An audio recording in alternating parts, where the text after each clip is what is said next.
Hello and welcome to National Focus. I am Julian Morris. The headlines: promises made in the 2022-23 national budget of relief to Dominicans to be converted to policy during the upcoming sitting of Parliament. Dominica and Sweden to strengthen relations with the recent appointment of a new ambassador to Dominica, and government to establish an advisory board to govern the care of seniors. Details of the headline stories and more when we return.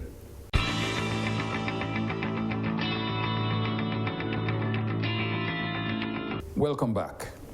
Members of Parliament to take their oath of office when the House of Assembly meets for the start of a new term on Tuesday. It's their first meeting since the December general election. This session, a record number of women will be among a group of 32 members to take the oath of allegiance. Daryl Teat reports. The first meeting of the first session of the 11th Parliament under the Commonwealth of Dominica Constitution gets underway on Tuesday, February 7, 2023 from 10 a.m. at the House of Assembly on Victoria Street. This is the first meeting of Parliament since the December 6, 2022 general elections, which saw the Dominica Labour Party winning 19 seats and independent candidates winning 2. The first meeting of a new session of Parliament signals the ceremonial opening of Parliament. At that meeting, President of Dominica, His Excellency Charles Savran, will address the Parliament. President Savran will speak on any topic of his choosing. The President's address follows the election of the Speaker and Deputy Speaker and the administration of the oath or affirmation of allegiance of members. Honorable Joseph Isaac will be nominated for a second term as Speaker, with Senator the Honorable Philip Rolle nominated as Deputy. The 11th Parliament will consist of 32 members, with 13 being newcomers to the House. A record 11 women are to take up seats in the Parliament come Tuesday. Prime Minister Honorable Roosevelt Skerrit is currently the longest-serving member of the House of Assembly, replacing former Senior Minister Honorable Reginald Ostry, who retired from representational politics at the last general elections. Minister for Finance, Economic Development, Climate Resilience and Social Security, Honorable Dr. Irvin McIntyre, will seek approval from the House for supplementary estimates of expenditure amounting to $235,717,376.20 for the financial year ending June 30, 2022. The government of Dominica will present 8 bills, mainly aimed at bringing financial relief to Dominicans, as outlined in the 2022-2023 national budget. The bills include an act to repeal the Highway Maintenance Levy, an act to amend the Title of Registration Act, and an act to amend the Pensions Act. The start of a new session of Parliament also signals the appointment of parliamentary committees to include the Public Accounts Committee, the Parliamentary Proceedings Broadcasting Committee, the Privileges Committee, the Standing Orders Committee, and the Creed Parliamentary Oversight Committee. The first meeting of the first session of the 11th Parliament will be broadcast live on all platforms of the Government Information Service.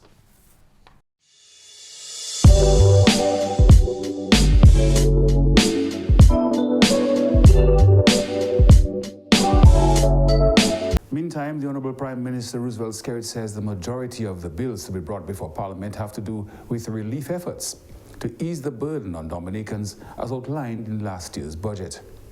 The Prime Minister says this is in an effort to turn those promises into policy. For example, we had reduced the transfer fees on properties, lands and properties and so on. And we had done it for 1 year in the first instance. And because of the positive impact it had on the economy and people's pockets, there was a huge demand in our consultation or pre-project consultation to have it extended by 1 year. So we extended by a second year.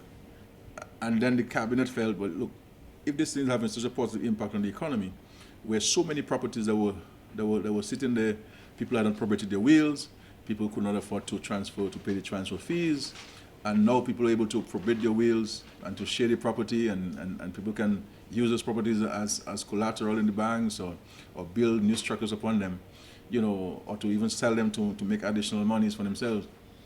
Why not make it permanent? And so we're making it permanent. There's another bill with regards to the road maintenance levy that we had introduced some years ago, to deal with road maintenance. Road maintenance is a huge cost in Dominica, as we all know. And the little money that we're paying for our vehicle registration is nowhere close to fixing potholes, far more to build roads. And what we indicated to the country when we announced this measure in the budget was that the road maintenance levy would target road reconstruction maintenance. And so the Charles Avenue, the entire Charles Avenue from Vanu's house all the way to the hospital was built with the road maintenance levy funds. And we all knew the road back then, how rock it was with all of the cobblestones and all these things, and so forth. And we spent quite a few millions there to upgrade this road and enlarging it, proper drainage, culverting, and very solid surface, and so forth. And I believe that we may have, when we had the money was not used for that from the road maintenance levy, but we also built the new vending stalls there to improve the conditions that people walking under. But in an effort to provide relief to bus drivers and to road users as a result of COVID-19 and the war in Russia and Ukraine, the government decided to remove this so that you could keep the money. The Commonwealth of Dominica has welcomed a new Swedish ambassador. Ambassador designate of Sweden to Dominica, His Excellency Anders Benson, presented his letter of credence to President of Dominica, His Excellency Charles Savre, on Friday, January 27, 2023. President Savre says he hopes that the two countries will be able to revisit their bilateral collaboration to build resilience to climate change. It is my expectation that during the Excellency's term of office, that we can revisit the 2016 exchange of letters between the then Ambassador of Sweden to Dominica, His Excellency Claes Hammer, and our Minister of Health and Environment, proposing bilateral collaboration as part of the project Building Resilience to Climate Change Impacts through the energy sector. It is my further expectation that during your tenure, new life will be breathed into the Memorandum of Understanding on Political Dialogue and Cooperation between the Caribbean Community, CARICOM, and the governments of the Nordic countries. President Savre added that he looks forward to the strengthening of bilateral ties between Dominica and Sweden. We look forward to the growing presence of Sweden in the Caribbean region and to the further strengthening of relations, both bilaterally and multilaterally, in dealing with the many challenges confronting small island developing states, and more particularly the devastating effects of climate change, the COVID-19 pandemic and its after effects, and more recently, the Russia-Ukraine war, which put the well-being of our peoples and the entire world at risk. We note that Sweden places great importance on renewable energy, security, conflict resolution, democratic values, and the rule of law. We also note Sweden's commitment to combating climate change. These are key areas that are capable of mitigating the impacts of the major challenges being confronted globally. Meanwhile, Ambassador-designate of Sweden to Dominica, His Excellency Anders Benson, says Sweden is committed to working with Dominica in the fight against climate change. In the United Nations, institutions and other multilateral fora, we will cooperate with Dominica and other countries in the Caribbean to address the specific concerns facing the Caribbean. The Swedish private sector, research institutions and academia are devoting considerable financial and intellectual resources to develop smart, zero fossil fuel solutions to radically reduce CO2 emissions, with the aim of reaching net zero emissions in Sweden by 2045. A new agreement has been reached between the government of Dominica and the government of Japan to extend funding for the fishery rehabilitation projects in Roseau and Marigot. More in this report from Aliyah Martin. A contract has been signed between the government of Dominica and the government of Japan for the amendment to the grant agreement for the rehabilitation of fishery buildings and equipment projects in Roseau and Marigot. The agreement was signed by the Minister for Foreign Affairs, International Business, Trade and Energy, Honorable Dr. Vince Henderson, and the Chief Representative of Japan International Cooperation Agency, JICA, Mr. Ishiro Mimura, on Thursday, February 2nd, 2023. The new fishery complexes were commissioned in November 2022, valued at over $10 million. Since then, the government of Japan has taken the decision to amend the grant funding for these projects. We're very happy that you are here with us, and we are grateful for the support of the government of Japan as we continue to work in the multilateral level to ensure sustainable use of natural resources, especially fisheries resource. But importantly, Japan continues to play a very important role on adaptation and climate change resilience, especially disaster mitigation and management. You have a long-standing history of being a leader at the United Nations in those areas, and we're very happy that we can continue to partner with the government of Japan and collaborate in those areas so that we can help to make, of course, life on islands. The extended grant agreement will cover the funding of any additional works to be done on these projects till February 28, 2024. The government of Japan and JICA handed over those facilities to government of Dominica. But due to the defect period this time, we would like to extend grant agreement with government of Dominica, especially with Dr. Henderson. And using this opportunity, also we would like to continue our good friendship with government of Dominica. Minister of State in the Ministry of Agriculture, Fisheries, Blue and Green Economy, with specific responsibility for fisheries and blue economy, Honorable Julian Defoe, says the extension of this agreement is significant for Dominica. By signing here, agreeing to take responsibility 1 year later for any defects in the facility, the infrastructure, and the equipment. I mean, this is a gesture of goodwill. I mean, as a partner, they could have given you a gift, and the day that it is opened, and say, thank you very much, you enjoy yourself with what we have given to you. But this gesture of Japan shows that, you know, the level of care and thought and that goes into the assistance of a developing country, that 1 year later we can rely on them, and that's a long time, to deal with any defects. The amendment states that the contract end date of February 28, 2023 will be deleted and replaced by February 28, 2024. The government of Dominica continues to build bilateral relations with the government and people of Japan. Aliyah Martin for the Government Information Service. Prime Minister Honorable Roosevelt Skerrit has sought to correct misinformation shared on social media surrounding Dominica's ePassport.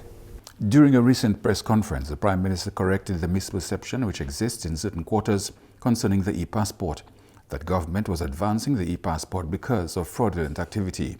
The issue of the ePassport and the urgency is, I don't think there's any urgency. We all know of our articulated position on moving towards the ePassport. As a matter of fact, this is an international requirement. Countries like Europe and countries like the United States, European countries and the United States, they have delayed the mandating of citizens coming to their countries only with e-passports because they recognize some of the challenges which countries are having in transitioning from what they currently have, the machine-readable passports, to e-passports. And we invested in the e-passports, and we had the system in place more than a year. But the uptick was slow because people could still use their machine-readable passport to travel, so people didn't feel the need to have it replaced. And so that The Prime Minister says Dominica was falling behind in terms of the timetable to get the e-passport implemented. This then led to efforts by government to incentivize citizens to take action.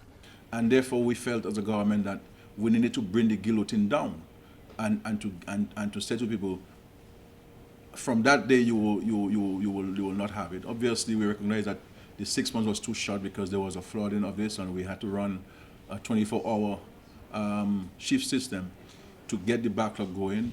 And we've tried to make the application process accessible. So we went to some countries, St. Thomas and St. Croix, etc., to get this going.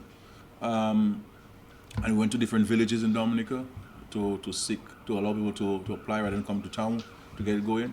And then we extended by another 6 months. And we felt that, look, if you keep extending this, then people will not move to get it going. And so we had to say, well, look, as of this date, you can maybe come into Dominica as a citizen with your machine-readable passport, but for you to leave, you need to get your ePassport and so forth. It is not as a result of, as people are saying in some talk shows and some Facebook posts, about we've been threatened by anybody or any fraudulent activities. No. The Prime Minister explained why it was necessary to ensure that the ePassport contained multiple security features. When you have a document like a passport, you have to ensure that as far as possible it has as many security features as possible. So there is a dramatic increase in the security features from the machine-readable passport to the e-passports, and to make to have it fraudulently manipulated is very difficult.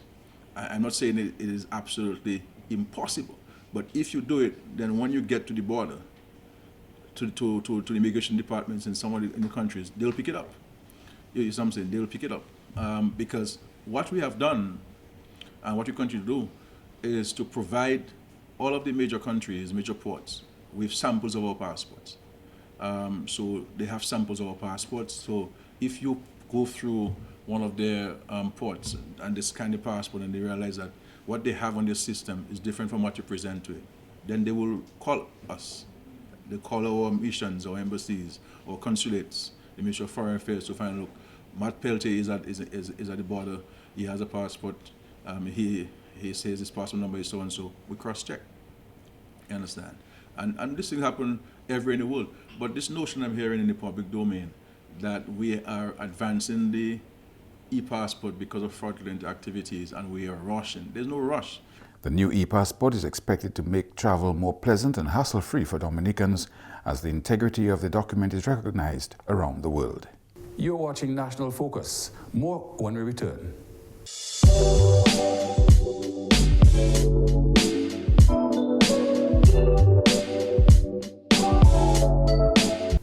Welcome back. The government of Dominica has announced the establishment of an advisory board aimed at governing the care and the protection of the country's elderly citizens. At a press conference held on Monday, February 6, 2023, Minister of State in the Ministry of Health and Social Services with special responsibility for senior security, children at risk, gender affairs, and the differently abled, Honorable Cassandra Williams, stated this government has always prioritized the care and protection of its elderly. A society is judged on how it treats its most vulnerable citizens. And the policies this government has pursued in past years speak to the intent to look after the welfare of our elderly citizens and to create the conditions for them to live with dignity. The Yes We Care program, for example, continues to provide our elderly with daily assistance. And you will remember that to support our seniors, this government introduced the payment of a non-contributory pension to persons aged 70 and over. Dr. Williams explained that this newly established advisory board will coordinate the health and social care of the elderly. I wish to announce today that to improve our system of care to our country's seniors, the government of Dominica will establish an advisory board to coordinate the health and social care support for the elderly in Dominica. This advisory board will provide leadership, propose a multidisciplinary approach, and make strategic recommendations for improvements in systems and processes for the delivery of care services to seniors. Some of their areas of focus will include reviews of processes of care, ethics in clinical and social care, and the physical environment.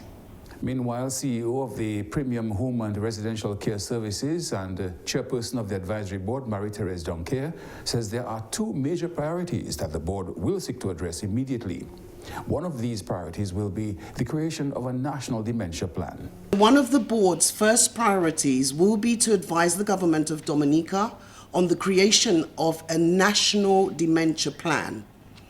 According to the World Health Organization's guidance towards the National Dementia Plan, 50 million people worldwide currently live with dementia, a condition that causes significant psychological burden as well as social and financial distress to those living with it, their carers, and their families.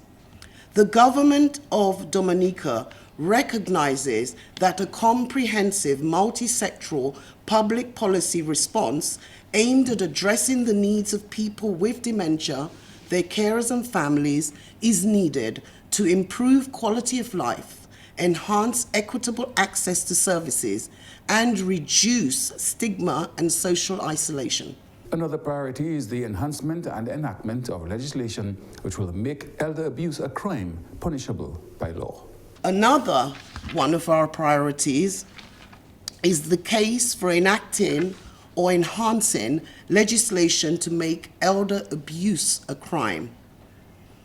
It is urgent that we address the extent and complexity of elder abuse.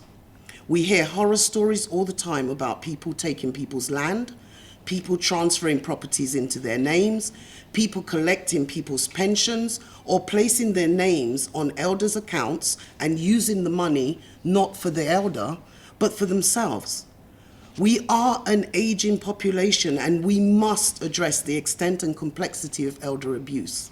Carnival lovers are encouraged to remember COVID-19. The Ministry of Health, Wellness and Social Services hosted a press briefing on Friday, February 3rd, 2023, to encourage citizens to exercise safety measures during the Carnival season as COVID is still around. More in this report from Aliyah Martin. COVID-19 has not gone away. However, Carnival lovers are expected to turn out in large numbers this season after a 2-year halt due to the pandemic. As Dominica prepares for the approach of Carnival, the Ministry of Health, Wellness and Social Services felt it necessary to alert patrons on some precautionary measures. A press briefing took place on Friday, February 3rd, 2023. Acting Chief Medical Officer Dr. Laura Esprit has encouraged the public to reclaim their sense of alertness. If you have flu-like symptoms, you are kindly advised to get tested. Be sure that the flu is not COVID. Testing for COVID continues at all health centers across the island at no charge. You do not necessarily have to be sick or symptomatic to be tested. If you wish to know your status, the staff are all trained to assist you, and stocks are available throughout the island to do so. And yes, the responsible thing to do is to isolate at home if tested positive for COVID, at home. Be creative and use costume-made masks that complements your outfit. Be sure that it covers your nose and mouth and use during periods of mass gatherings. The Ministry of Health has strongly encouraged the use of masks for people with high-risk jobs, though the mask mandate has been removed. Workers at ports of entry, customs, immigration and police officers, persons in the hotel industry, inclusive of taxi and tour operators, street vendors and supermarket attendants, bus drivers and gas attendants, visitors to elderly homes and health facilities, emergency responders and healthcare workers, staff of saloons, barber shops, bars and restaurants, and of course, persons with underlying medical conditions. If I were you, I would actually wear it. But again, the mask mandate has been removed, and we use the words strongly encouraged. For high-risk individuals, including persons diagnosed with asthma, you may want to stay on the sidelines or in less crowded areas. Organized bands can encourage a reasonable distance among their patrons, if possible. Dr. Esprit shared a few tips to adopt during the Carnival to avoid the spread of the virus.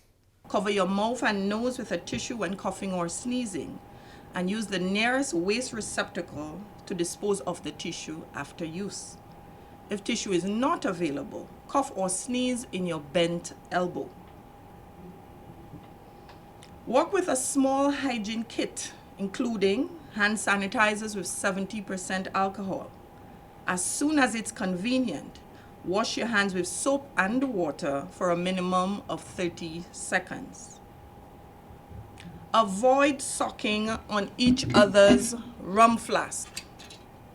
Get your own. Avoid sucking on each other's camel pack. Alia Martin for the Government Information Service. Government, through the National Authorizing Office for the European Development Fund, has presented a donation to the Dominica Solid Waste Management Corporation.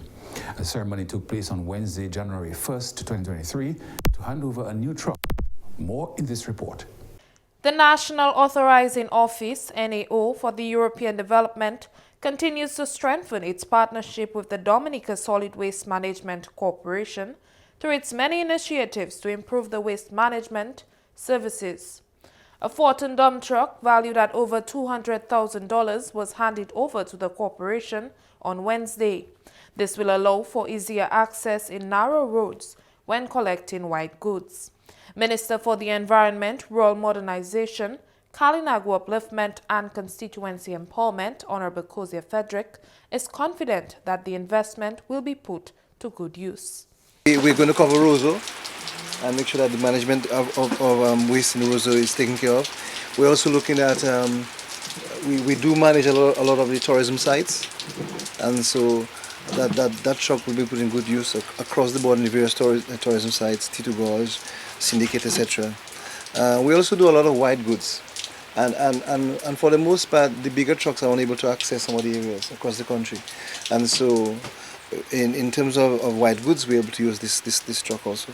During the pandemic, we had a very peculiar situation where we had to deal with a lot of biochemical waste, and it's something that we were not really prepared to do at the Solid Waste Management Corporation, but we had to pay our part in doing that, and so part of that investment will go toward providing for the management of the biochemical waste. The NAO office has secured the license and insurance for the truck for 1 year. National Authorizing Officer Ms. Carlin Roberts says the established partnership with the Dominica Solid Waste Management has encouraged them to further assist in improving services at the corporation. We have a long-standing relationship with the corporation, and we are always encouraged. Even when we in turn require support, the corporation is always willing to assist, and that is what it's all about. All of us working together and doing what we have to support our country's development. General Manager of the Dominica Solid Waste Management Corporation, Mr. Florian Mitchell, expressed gratitude for this donation. He says the partnership with NAO goes back to the commissioning of the landfill in the early 2000s, where the office spearheaded that project. I really want to say a special thank you to the NAO for their support, and for the Ministry and the Government of Dominica for providing us today with this tipper truck. It will go a long way. So on behalf of the Dominica Solid Waste Management Corporation, the Board of Directors, the Ministry of Environment, the Government of the Commonwealth of Dominica, we certainly want to say a special thank you to the officer of the NAO for this kind gesture. The Dominica Solid Waste Management Corporation continues to partner with stakeholders to improve its services across the island. And that's all for this edition of National Focus. Be sure to follow GIS Dominica on Facebook, YouTube, and on Twitter. You can also drop us an email at gis@dominica.gov.dm. From all of us here on the GIS News Production team, I am Julian Morris. Thanks for watching.